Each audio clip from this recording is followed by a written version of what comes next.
wrestling with the legacy of America's original sin. Tonight we ask our panel of experts about racial justice and the church. Join us now live from the campus of Sacred Heart University with your host, Dr. Michelle Loris. Good evening, and welcome to our discussion this evening when we talk about the church and racial justice. I'll be the moderator for our conversation this evening, which is being sponsored by the College of Studies and the Center for Catholic Studies. I want to begin by introducing our panel of experts this evening. So first, I'd like to welcome Father Anthony Ciora, Vice President of Mission and Catholic Identity at Sacred Heart. Welcome, Father. Thank you. And next, Dr. Dan Rober, who's a professor in the Department of Catholic Studies and who's Assistant Director of the Honors Program here at Sacred Heart. Welcome, Dan. Thank you for being here. And Dr. Ona Eke, who's a professor in the Department of Philosophy and Religious Studies. Thank you, Ono, for being with us this evening. Thank you. The purpose of Heart Challenges Hate is to respond with knowledge and informed and reasoned discussion, faith and values to the prevalence of hatred, bigotry, and violence that we see in America today. It's our assumption that as a Catholic university, we need to take a stand against this hatred and bigotry and violence. As part of our Heart Challenges Hate series, we developed a segment titled Wrestling with the Legacy of America's Original Sin. And the aim of this special segment is to focus on the anti-Black racism that we experience in America for the past 400 years since slavery. And thus, the title of our series, Wrestling with America's Original Sin, because racism is a sin, and we see the legacy of that sin from slavery through segregation and Jim Crow, all the way to the more recent martyred deaths of George Floyd and most recently Rayshard Brooks. But tonight, we want to have a discussion about the church's position on racial justice in America from the time of slavery to the present. We also want to take a look at what Catholic colleges and universities are doing or not doing in terms of racial justice. To help frame our conversation tonight, I'd like to just give the parameters of four kind of historical touch points that our panelists will speak about and within. So first, in 1839, Pope Gregory XVI issued an apostolic letter against the Atlantic slave trade, in which he wrote, "We have judged that it belonged to our pastoral solicitude to exert ourselves to turn away the faithful from the inhuman slave trade in Negroes." So the letter opposes the slave trade, but it doesn't oppose slavery, the slave system on the plantations in the South. Then, certainly much more recently, during the Civil Rights Movement, in 1958, the American Catholic bishops issued a statement condemning segregation. They declared segregation a moral wrong that was not to be tolerated. They declared, quote, "The heart of the race question is moral and religious, and segregation cannot be reconciled with the Christian view of our fellow man." But it still took the church until the 1965 Selma to Montgomery March for the Voting Rights Act to come from the margins into the center of the civil rights movement and to take action for civil rights against segregation. And then more recently, another touch point, in 2018, the United States Conference of Bishops produced the statement, "Open Wide Our Hearts, the Enduring Call to Love," a pastoral letter against racism. In this letter, the bishops define racism, and I quote, "Racism arises when either consciously or unconsciously a person holds his or her own race or ethnicity is superior and therefore judges persons of other races or ethnicities as inferior and unworthy of equal regard. When this conviction or attitude leads individuals or groups to exclude, ridicule, mistreat, or unjustly discriminate against persons on the basis of their race or their ethnicity, it is sinful. Racist acts are sinful because they violate justice. They reveal a failure to acknowledge the human dignity of the persons offended. They show a failure to recognize these persons as the neighbors that Christ calls us to love. The statement very clearly says racism is a sin. It makes the case that white privilege is a sin. And we see some individual bishops, like Bishop Taylor of Little Rock, who spells out in detail his support of the Black Lives Matter movement, and yet he says the church has been blind to structural racism. And in recent publications, even Catholic publications, we read the U.S. Bishops' Conference has been flat-footed when it comes to addressing the persistence of racial injustice in the country.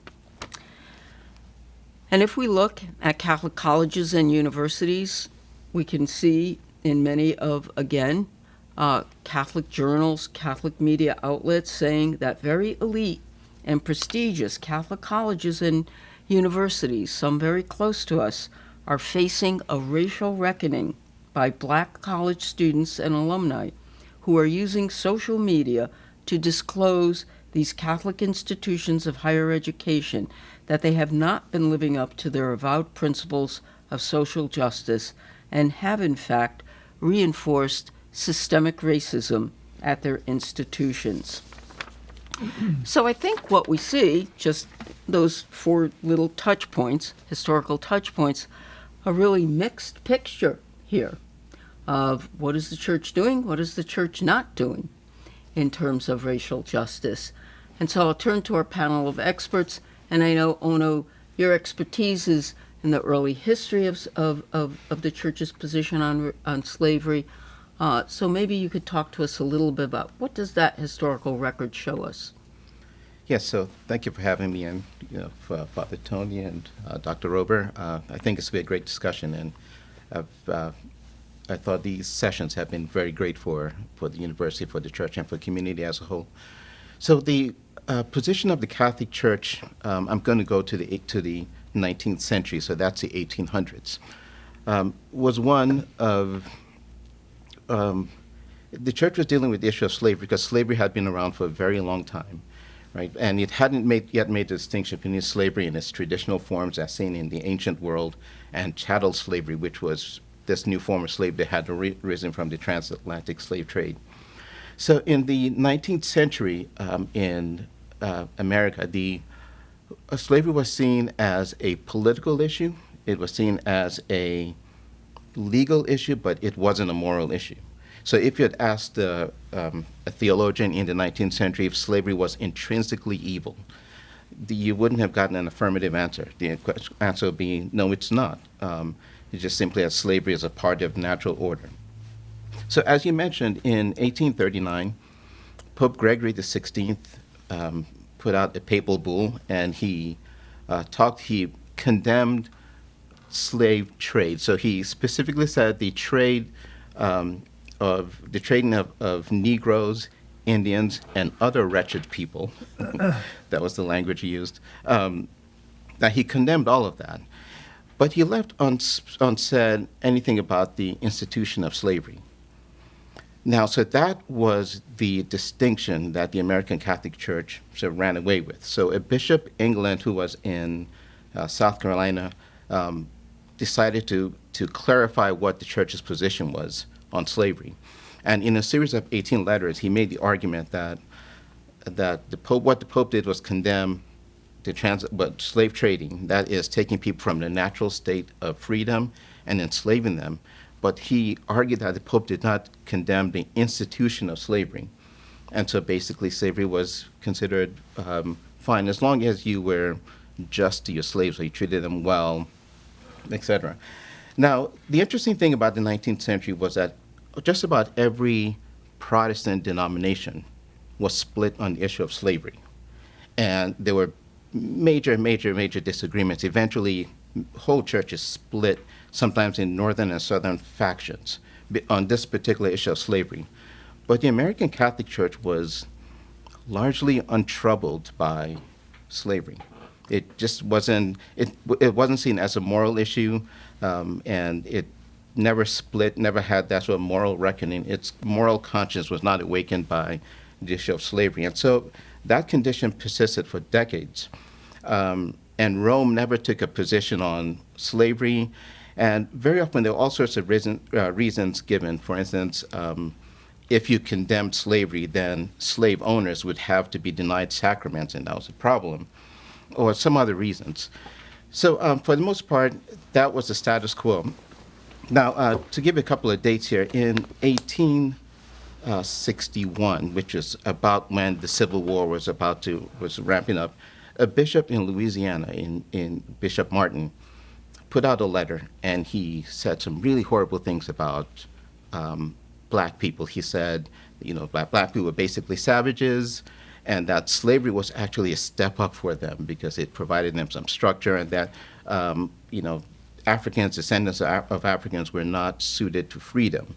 And so he made, lots of statements like this. So slavery, essentially, he was endorsing slavery from a moral point of view.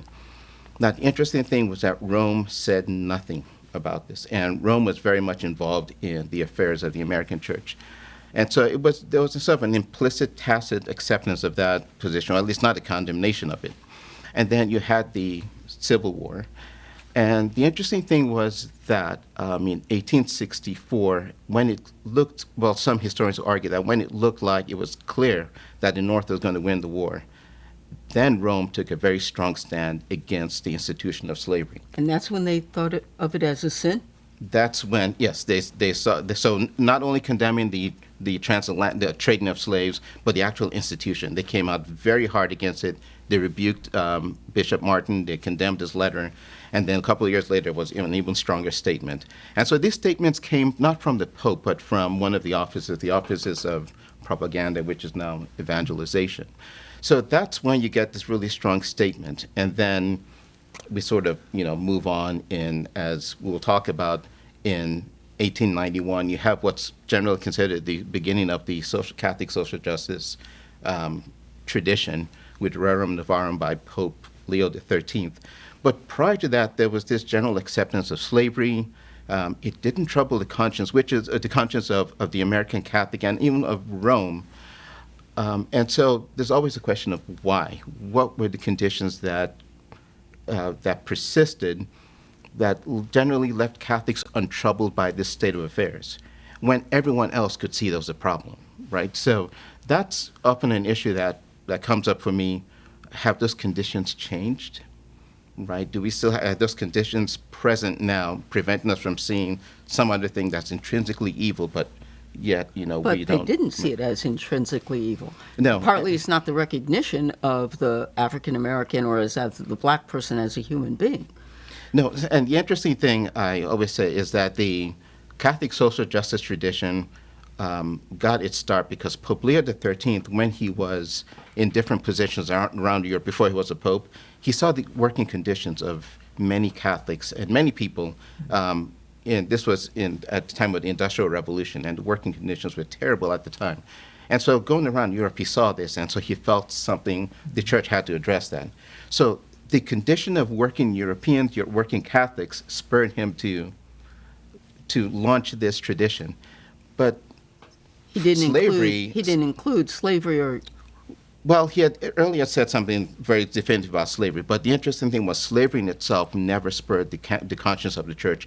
You would think that would be the beginning of the Catholic social justice tradition, a condemnation of slavery. But that was not the case. I'm not a theologian, but my assumption here is that then, so was the Catholic Church, bought into the whole perception of the black person as not human or less than human in some way.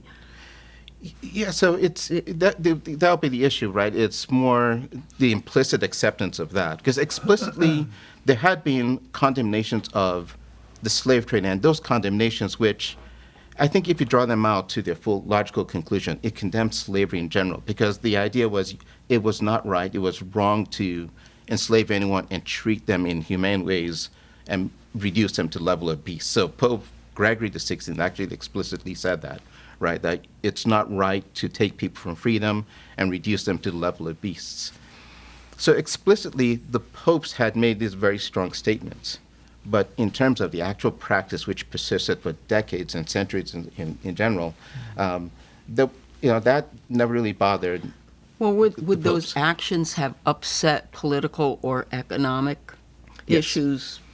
Exactly. Topics? I think, when you say couldn't give sacraments then to the slave owners, that sounds like a political, economic issue. Yeah, so one thing about sacraments, the sacrament issue, they were worried about many of the sacramental issues. So when you had black slaves who were Catholic, and sometimes an owner would force a slave to marry, and then that slave gets sold to another owner, and that owner forces that slave to get married to someone else. And so there were all these debates about what's the sacramental status of that marriage. So they were concerned about the sacraments, but not about the slaves. And the other thing to understand is the American Catholic Church in that time period was a foreign church trying to establish its legitimacy as truly American.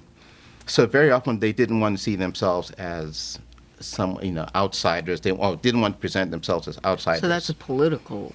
Yeah. So trying to they wanted to be assimilated and exactly. try to become, which is certainly, I think, Dan, when you want to talk about some of the more modern and recent issues, or the church's position vis-a-vis racial justice, would that be one of the?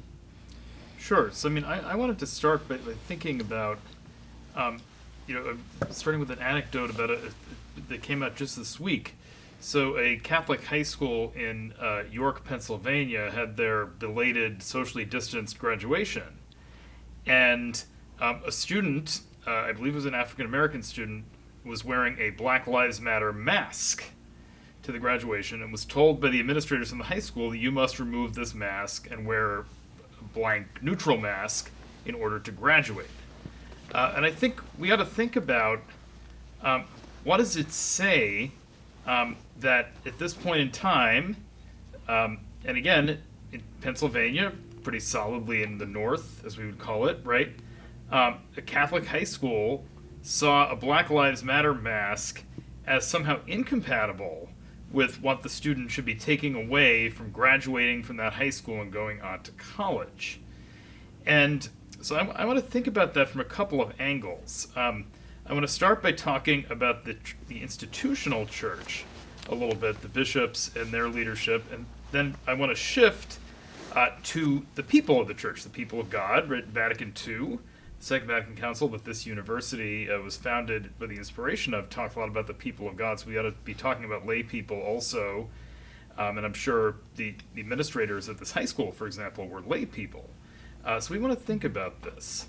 And the story of the bishops is an interesting one. If you go back to the civil rights era, the record of the bishops was mixed. There were some notable stands. So Archbishop Rummel of New Orleans notably excommunicated several segregationist politicians in New Orleans for refusing to integrate the schools in the early 1960s. So he took a very strong stand. Excommunication, going back to Ono's point about denying sacraments, that is the harshest punishment that a bishop can give. He did so for segregationists. There were bishops in that time who came out very strongly in favor of civil rights.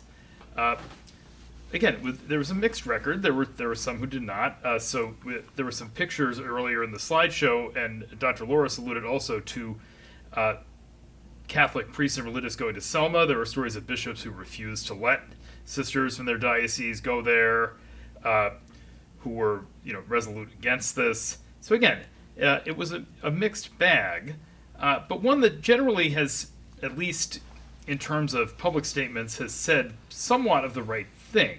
Although, as we'll see, there's some complications with more recent statements.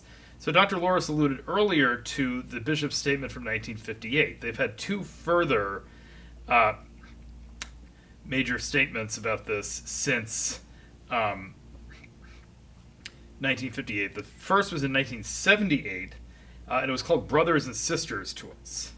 So the title of that statement should give us pause, first of all, because Brothers and Sisters to Us is a very interesting title for a document on racism, because it seems to be implying that African Americans are somebody other than Catholics, whether or not that was intended, right? I think unintentionally it tells you a bit about where the bishops of that period were coming from, that they wanted to say something nice about racism, but weren't quite reconciled with the fact that there were a lot of black Catholics that, and a global church with a growing number of Africans and people of color around the world. But that document does name racism.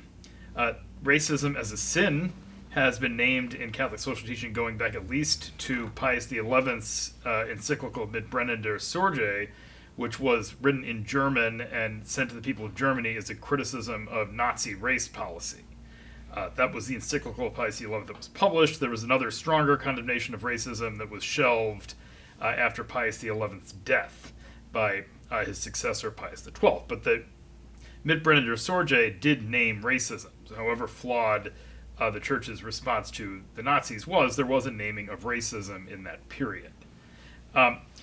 So again, the bishops have issued statements. They issued another statement that came out a couple of years ago that again clearly names racism, talks about racism as a great sin.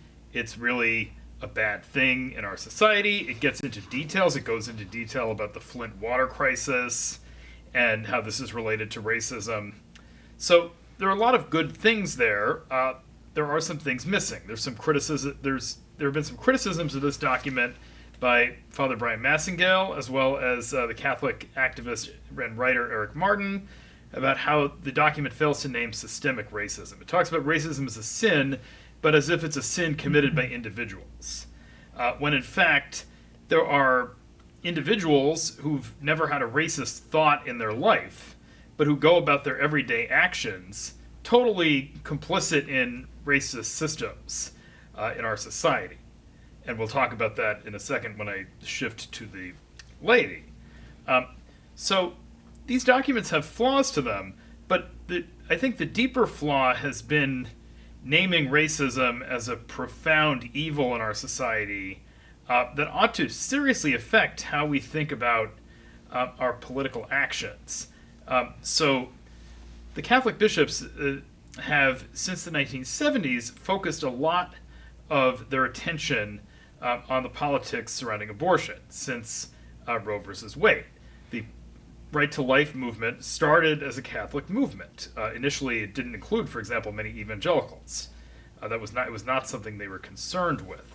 It began as a Catholic movement, and over time, though, as it started to gain more evangelical support, and as during the Reagan era, Catholic evangelical kind of nexus grew around this issue and related issues, there began a real shift of Catholics, and especially of Catholic bishops, toward the politics of the Republican Party, which itself had shifted in a direction of embracing a lot of segregationists such as Strom Thurmond, Jesse Helms, people who were deeply implicated in traditional Southern segregationist policies and continuing kind of racist policies in the United States. So, given the commitment to this particular issue as the most important political issue, and one that has a very high profile within the Bishops' Conference, there's been a tendency to emphasize that as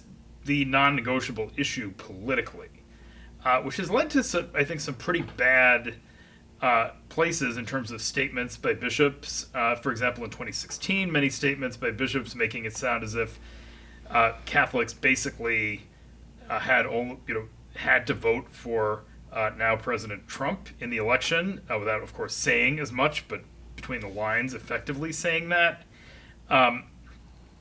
And again, other statements consistently praising, for example, the president for things and policies that help causes dear to the bishops, while being rather tepid in criticizing the way that he has incited racism around the country.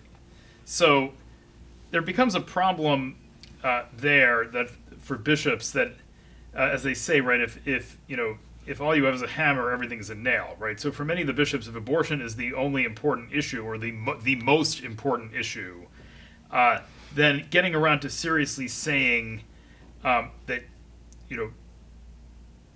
we have to push back against racism becomes very difficult, and that's, I think, the whole. So why? But what is the resistance? I mean, I think it's even Bishop Taylor who somewhere in 58 or something like that is.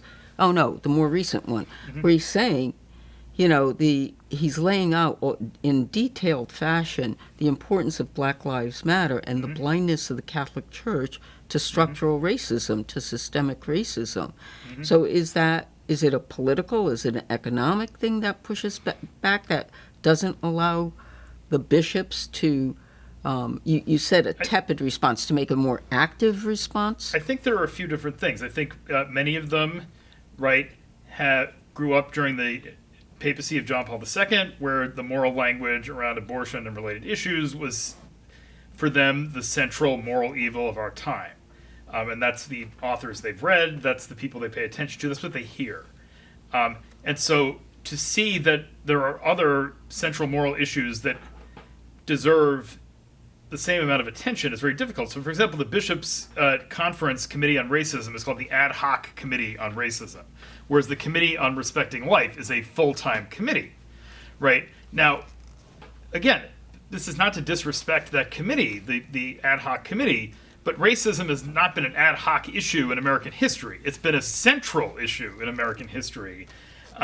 It's probably time to remove that ad hoc to say that this rises to the level of issues that are equally important to other things.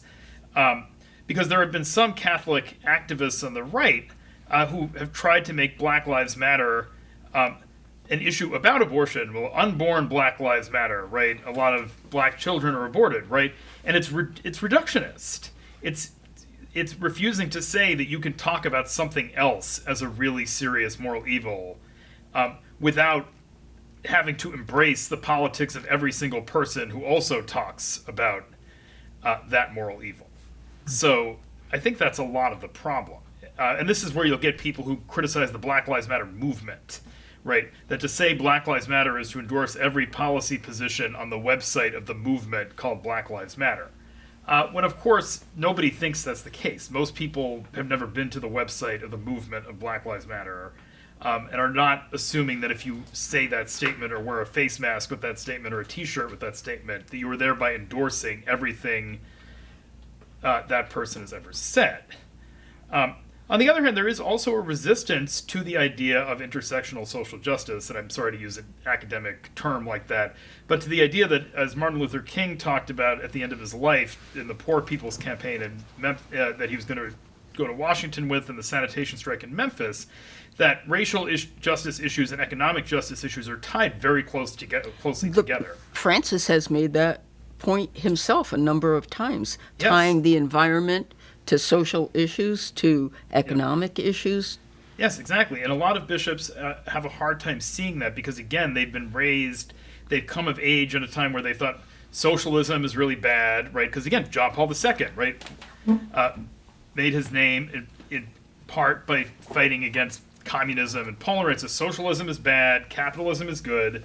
And also, frankly, a lot of bishops, their donors are very important to them.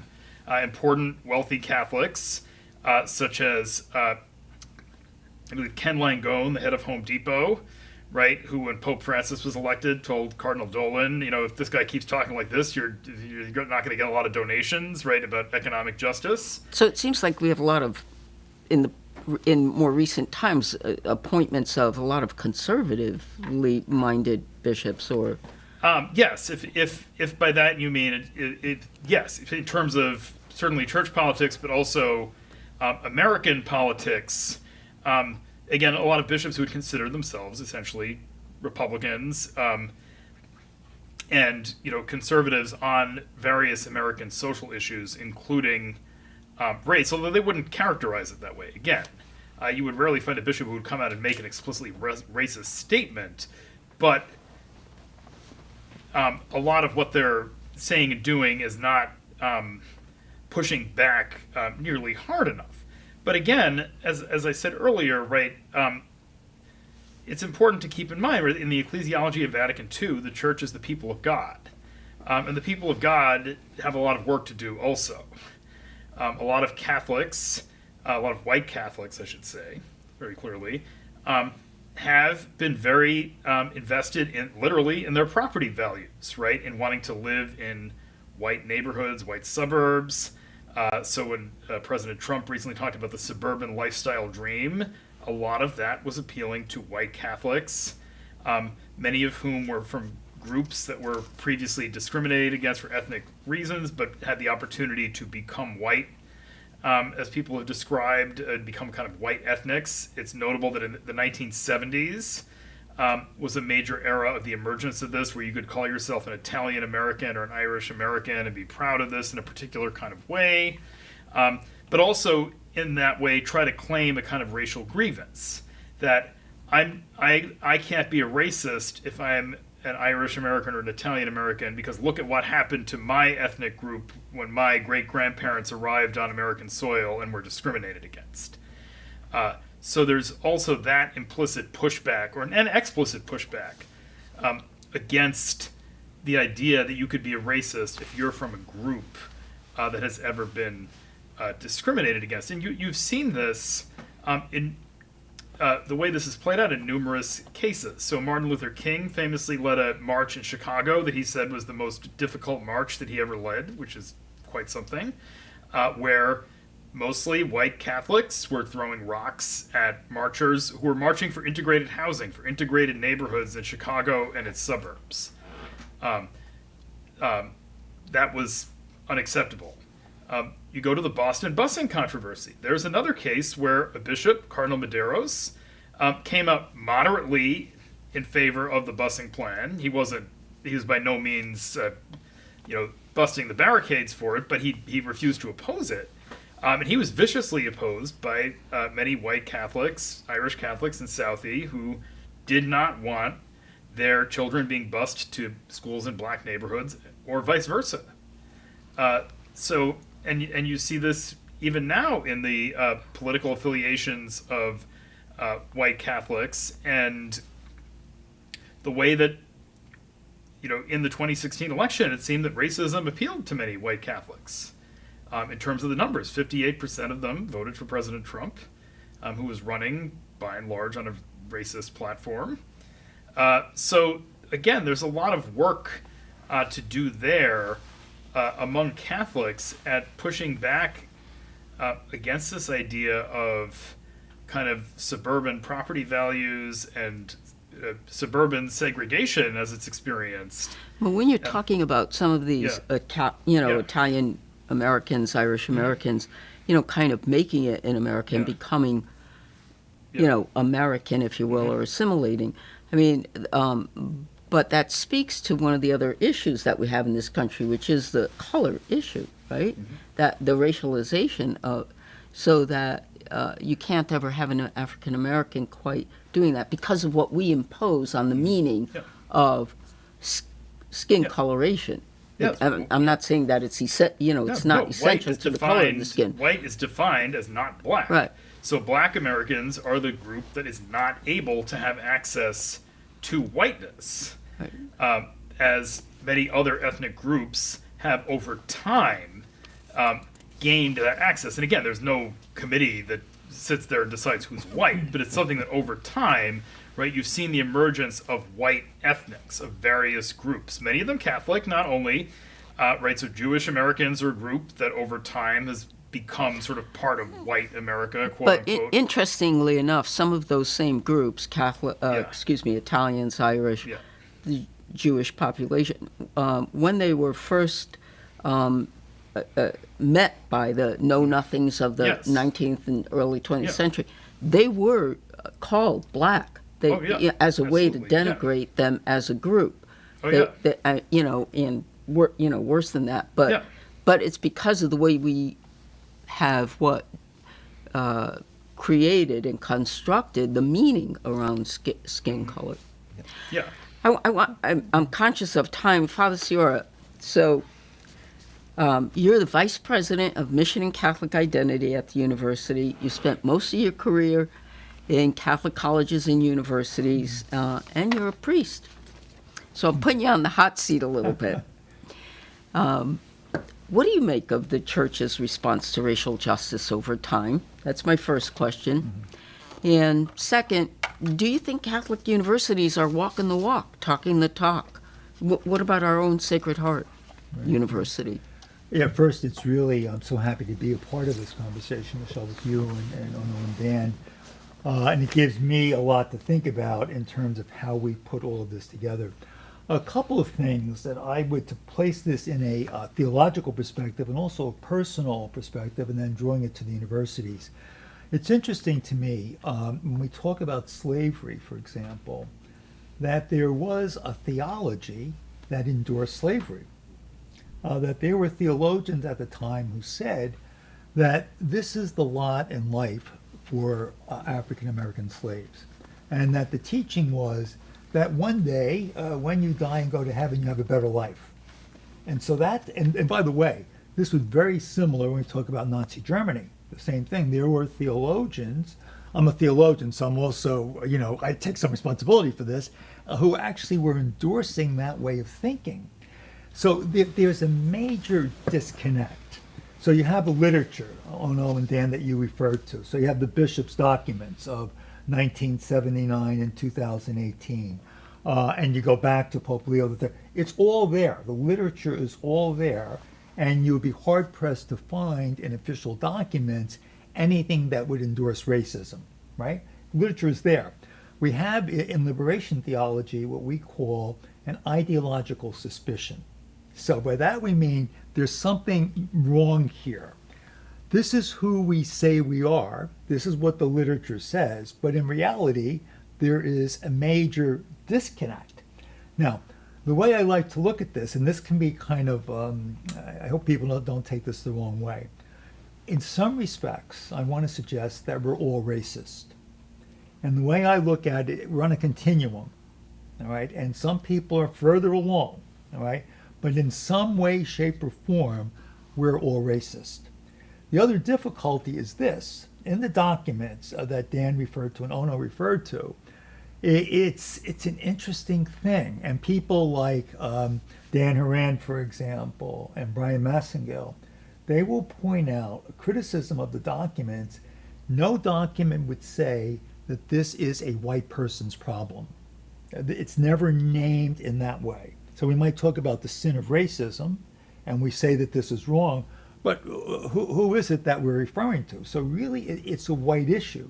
So especially people like Massengale will very poignantly point to this.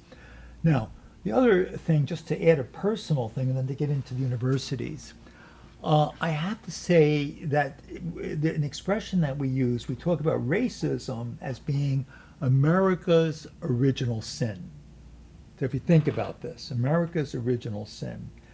If in fact that term is correct, we grow into this mentality, right? And children on some level are taught this, and it's passed on from one generation to the next. This doesn't take away from the fact that it's something that's very wrong, but I would also point out that some of it is not conscious. And I'll tell you what I mean by that. I remember it was in 1968, the Race Riots. And this was in Newark, New Jersey, where I was at the time. And Newark was in flames. It gets to Dan's point about the people. We went to Newark, all right? I was at that point, I had just gone into the seminary. So we all went, we lived in Newark. We went and lived with the people in Newark for that entire summer to support them. The bishop at the time was Archbishop Boland, a very, very kind, gentle soul, right? I knew him, he ordained me. 19 priests who were at the time pastors of parishes in Newark, especially African American parishes, came out and said that Archbishop Boland was a white racist. Now, when you looked at Archbishop Bowen, it's the last thing you would think of. And in fact, knowing the man, I wouldn't say that he was consciously a racist. However, in terms of our actions, right, in fact, many of our actions are racist actions, right? The way we would separate people, the way we treat people differently, etc. So some of it, I think, it's in our DNA, unfortunately. So we get to the colleges and the universities. See, what I think our role is this. We have all of these nice documents, right? We have all the words, and that's good. But what's needed now is the documents need to be transformed into action. Now, an important point, I feel, when we talk about the church, what is the church? What is the church, right? If nothing else, the one thing that everybody gets, all right, since the Second Vatican Council is that we are the church. We are the church. So we need to take responsibility. If we're waiting for the bishops, and I'm not taking a smack at the bishops, we're waiting for them, well, I don't think that's, I think they have an obligation in this, but our role is not to just sit around and wait for them, especially in terms of the universities. Part of the role of the university is to be prophetic to the church. Now, Avery Dulles, in his models of the church, he talks about 5 different models. He talks about the church as an institution. He talks about the church as communion, the church as servant, the church as sacrament, the church as herald. And after that, after a couple of years later, he thought even more, and he called the church as a community of disciples. What we're talking about here today is only one model, the church as institution. And I think it's fair to say that the church as institution has failed us in this regard. All right. However, that said, that's not the total picture of who and what the church is. So the university is a place, we're supposed to be the thinkers. We're supposed to challenge the institution. We're a part of the institution. And that part of our role is really to challenge the institution to be who we say we are. So here, for example, at Sacred Heart University, there's a couple of things I would mention. And I think that with the George Floyd situation in our country right now, and with the outcry that has come from our country and around the world, I hope I'm not being naive in this, I believe that we've come to a deeper level of awareness. And I'd be interested to see whether you agree with this or not. And I'll tell you why. We met, actually you were there, we met with our students just about a month or so ago. Right? And 30 our or more of students, them. these were primarily African-American students. They were all, yeah. Yeah. And I have to say, it was an extremely impressive meeting, right? Because the students were so well organized. The students also expressed their opinions that were hard to hear, but you could hear them because they had a very mature way of expressing their experience of racism here at this university. And they weren't saying it in such a way that they were throwing stones, because they said they loved the place. So when we talk about the university, as we talk about the church, the university is not just an institution. We are the university. All right. And as I listened to the students, that basically they were saying, we want to be part of this family. We are part of this family, right? However, we need to do it better. And I think something that we can be very proud of, I'm going to mention 2 out of many things. The first is this. We have in our mission statement, we have the mission statement, core values, and then a third section is what we call a living tradition. So we call this thing a triptych. The living tradition and who we say we are is not static. So if you're just sticking to a mission statement, the dignity of every human person, well, of course you're going to have that. I mean, can you imagine not having that in the mission statement, right? Of course you're going to have that. The value of each person and respect and so on. Yeah, of course you're going to have this. But when we talk about a living tradition, how do you take that and bring it into the present moment in terms of what's going on in our country and in the world? And this brings me back to our students and to what the students were saying.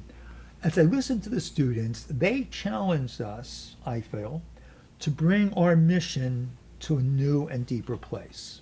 And this came from the students. This didn't come from on high. This was not a document from the bishops. This was not an edict from the president.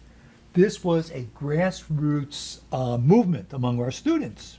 And there's a power to that if, in fact, we walk and talk and work together. The interesting thing about that, you're right, it was grassroots movement from our students, but all the people listening were senior level people. Yeah. People who said, I hear you, we're going to take action, and we are making changes.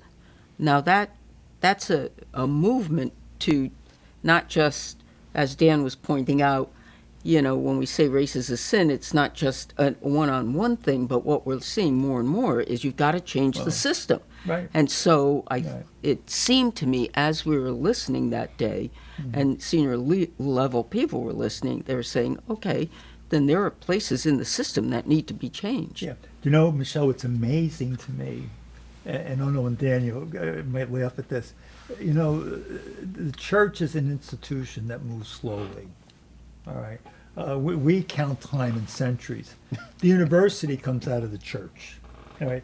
And so we move slowly. In this instance, in my career in higher ed, this is one of the fastest moving responses that I have seen. Absolutely. Now, I'll tell you what I mean by this. Immediately after this meeting, and this came from the president with support from senior level staff and others, we are establishing a multicultural center. We haven't decided on the exact name, but the space has already been decided, all right? And this will be in place for the beginning of the school year. What's the purpose? Purpose of this center will be for students of color, all right? Students of terms of sexual orientation, a safe place for students to come, and we will have a full-time person, and also my staff will be very involved with this on a daily basis. And the idea is, how do we integrate these issues of race into the curriculum, but also into the daily life of our students? In addition to that, the president has set up a hotline, if you will, if any student or faculty member, for that matter, if in fact they feel that they've been discriminated against in any way, shape, or form, there's a place where they can go immediately, and there is a committee that's been established that will respond to that. And so all issues will be responded to on a timely basis. See, to me, this is an important movement for this university, because we are taking all this stuff that's in documents and we're translating it now into action. Well, the anti-bias team as well. I mean, they're all the things that are led by Julie Lawrence, right? And so in terms of the curriculum, I know that all the incoming freshmen will be reading So You Want to Talk About Race. The CIT seminars are incorporating a whole curriculum component on that. Yeah. So there are changes. There are changes, certainly. Might I say this in terms of what Dan and Ono was saying? In the churches, right? To me, it's a very troubling thing. All right. So, for example, if I get up and I preach, and if I just give platitudes, people want to leave and feel good. When in fact I get into issues such as this, you have to be ready to take the heat. All right. And it's really what Karl Barth said, is that it's the Bible on one hand and the newspaper on the other hand. Once you begin to say that, people will say, well, what place does politics have in the church? And where I'm going with my comment is this. The students that arrive here on this campus, they're not coming from a vacuum. They're coming from families, right, who in some instances they're coming from churches and backgrounds that are racist. And so it's not just a question of responding to issues that African American students have. How do we educate the whole community? And I think we have an opportunity to do this here at the university in terms of how do we create a paradigm shift? Because it's what you said earlier. This is a systemic problem. And that's going to be the first place that, if there's going to be the paradigm shift, now you're talking about, it's in our DNA, it's unconscious. Well, it's true, we all have implicit bias. But the way to counter that is to make it conscious, to become really aware of it, and then to take actions to change that. You can only do that, well, not only, but one of the ways that you do that is through education. You do that by taking people, leading them out of the darkness, right? Educare, to lead them out of the darkness, out of Plato's cave, if you will, Right. to understanding. I mean, how else do you change people's thinking other, I mean, that's one of the way. Obviously, experiences, different experiences will be another. But as an institution of higher education, that's got to be one of the ways to make changes. Yeah, it's interesting. In the bishop's documents, the one from 1979 and 2018, they both talk about personal conversion. And by the way, I'm not against personal conversion. God knows I need personal conversion, so it's a good thing. But it's not enough. All right, it's really institutional conversion, because we could say, on some level, if you can accept what I said before, that we're all racist, all institutions are on a continuum in terms of being racist. So it means a major shift in an institution and how we do education and who we are as an institution. And I think that's the point that we're at right now. And I think that when you're reading books like, so you want to talk about race or how to be an anti-racist, what the authors are talking about there is the need to look at racism as a systemic problem, that it is structural. It's a structural problem. It's not just the one-on-one racism that I might have as I have an interaction with a person of another color, but healthcare, education, the economic system, the way we structure our cities. Who lives here? Who lives in, what Tony town in Fairfield County, right? And who doesn't live in that Tony town in Fairfield County? I mean, those are some of the, right? Dan, who gets to go to their you're schools, both smiling, right, but and who gets to go to their schools, which is a big related issue. right. Oh no, were you going to say something? No, I thought it was a good point. So I think with the issue of, so I agree with you, Father Tony. I mean, this idea that things like racism, not just racism, other problems are baked into society. So we all just grow up with all these biases. And so a response to that would be, like you said, we have to make those biases conscious, be aware that we all have them and make them conscious. And then there's the other step, which is that you sort of have to create institutions or structures to sort of counteract them. And I think one way that would happen at a place like Sacred Heart is just to have more sort of input or more presence of the Black voices around through all the levels of administration and student body. Because if there is indeed this bias that's baked in, then that means it's going to be manifested in the admission policies, right? In the employment policies and decisions, in the curriculum when we as faculty teach. Like, these things are just going to be there and we're not necessarily going to see them. So I think then we have to sort of consciously counteract these manifestations of bias. So one thing with bias very often is very hard to see it in the individual case, but you can look back and say, oh, let's look at our staff and see, is it representative? Let's look at our student body. Is it representative? Yes or no? If so, if not, why not, right? And you can ask these questions and then think about how do we then structurally address those sort of problems. But right? every institutional structure, whether it's political, economic, educational, I mean, healthcare, et cetera, those are all the things that, I mean, that kind of structural analysis that you're talking about needs to be done across the board to all of these different institutional structures. Yes, That and in order to bring about that kind of change, if you will. Yeah. And I'm not, obviously as educators, our first job is through trying to educate through the curriculum, et cetera, and the kind of things that you're talking about. We only have a few minutes left, and maybe this isn't really the question I should end with, but it's baffling me.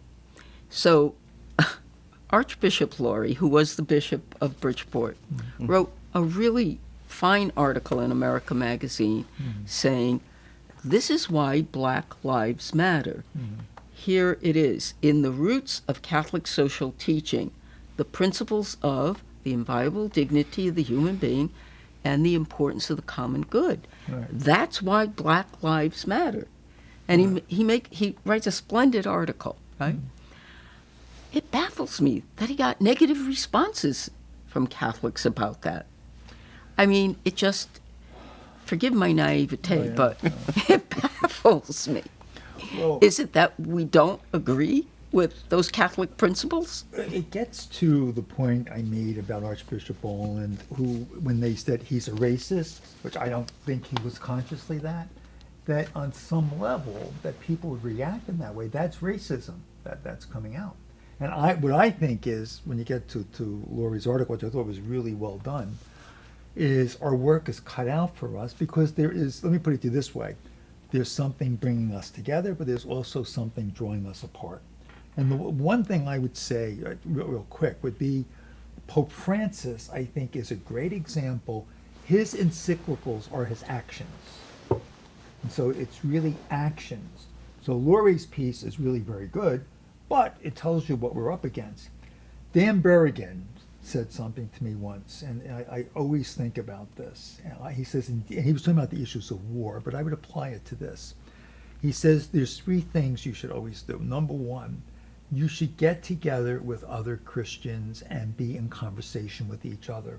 Number two, he said, read the scriptures. The scriptures will give you the path in terms of telling us what we're supposed to do, and be willing to pay the price. And thirdly, he says, never leave any meeting or gathering without asking the question, what gives you hope? And so, in the last 4 minutes, what gives us hope?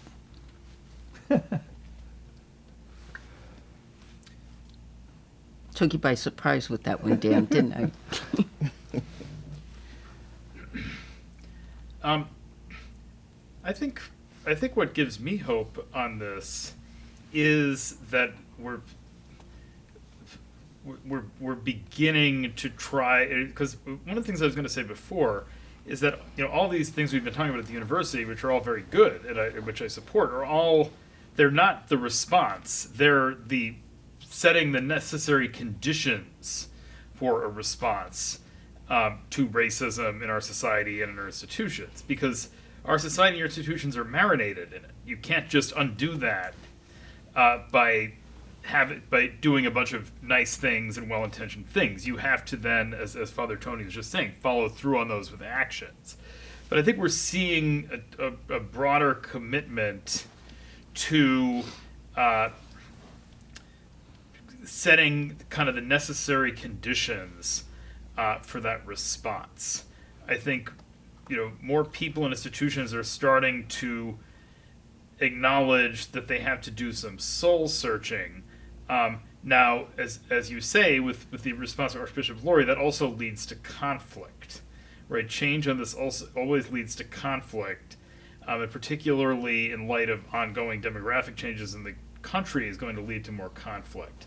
But I think there's a lot of hope for me in that, when I talk to our students, who again are a largely white student body who haven't examined these issues all that deeply before they come into our classrooms, that there is some openness to being challenged on this in a way that I think is encouraging, and that I hope that our initiatives here and more broadly in society are able to build on and push, because white people need pushing on this. Ono, do you have? Yeah, I'm glad you used the word hope as opposed to optimism. So I think of hope in terms of just not necessarily looking at the future and saying, for instance, something like, I hope that there'll be a Black Supreme Court woman justice someday or something. Those are optimistic goals where you think of achievable, discrete type of linear sort of achievements. But I think of hope as when you have God with you, and you bring God into your present, and because God's with you, you can take a step into the future, right? So regardless of whatever happens, right, things may not turn out great, or they might, but you know you're always there. You always have God with you. That, like Psalm 23. And the reason I bring that up is because there's always this issue about why the slaves embraced the religion of, say, of their masters. And one is because they recognized the story, but that story was story of the enslaved people. And their story of their deliverance was not an easy, optimistic story. It was a very difficult story of deliverance. And then, you get delivered from Egypt, and you're in the wilderness, and there's still a whole generation of traveling and hardship. But you have hope in all of that, not because you're looking for some sort of optimistic goals, but you have God with you, taking every step with you along the way. So when I think of hope, I think about that as just the strength you have in the present to approach your future. And I think, so when you ask, always, when you say, always think about what gives you hope. I think when we, for me anyway, as a theologian, as a Christian, is to focus on what we have, the gifts we have from God, that empowers now in the present and that can take us into the future. Well, on that extraordinarily beautiful and poignant comment, I want to say thank you to our audience, thank you to the panelists, and God is with us as we hopefully move forward to make these changes. Thank you. Thank you very much. Thank you. Bye. Thank you for joining tonight's conversation. To learn more, visit sacredheart.edu.